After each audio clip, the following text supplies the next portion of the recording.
Hi అండి. ఈరోజు నేను పచ్చి పులుసు చేశాను. ముందుగా స్టవ్ ఆన్ చేసుకుని దాకా పెట్టుకున్నానండి. దానిలో 1 టేబుల్ స్పూన్ ఆయిల్, 4 ఎండుమిర్చి, 2 రెబ్బల కరివేపాకు,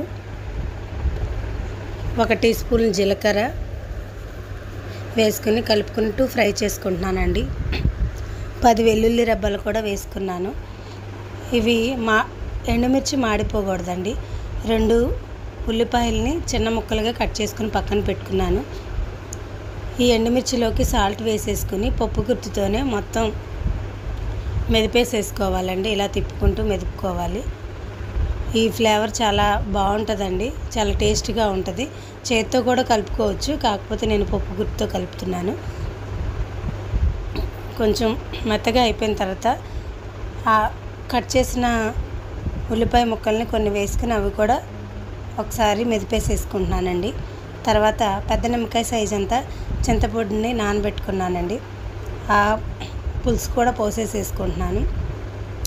ఒకసారి తిప్పేసేసుకుంటున్నానండి. సమ్మర్లో చాలా టేస్టీగా ఉంటుంది. ఎంతో టేస్టీ అండ్ హెల్దీ అయిన పచ్చి పులుసు రెడీ. దీన్ని ఫ్రై కానీ, సైడ్ డిష్గా ఫ్రైలు కానీ, లేదు అంటే అప్పడాలు, వడియాలు ఏమన్నా హ్యాపీగా తినేసేయచ్చండి. ఆమ్లెట్తో కూడా తినేసేయచ్చు. అంత టేస్టీగా ఉంటుంది. ఒకసారి ట్రై చేయండి.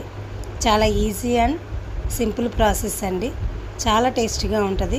నచ్చితే లైక్ చేయండి, షేర్ చేయండి, సబ్స్క్రైబ్ చేయండి. చల్లగా ఉంటుందండి సమ్మర్లో.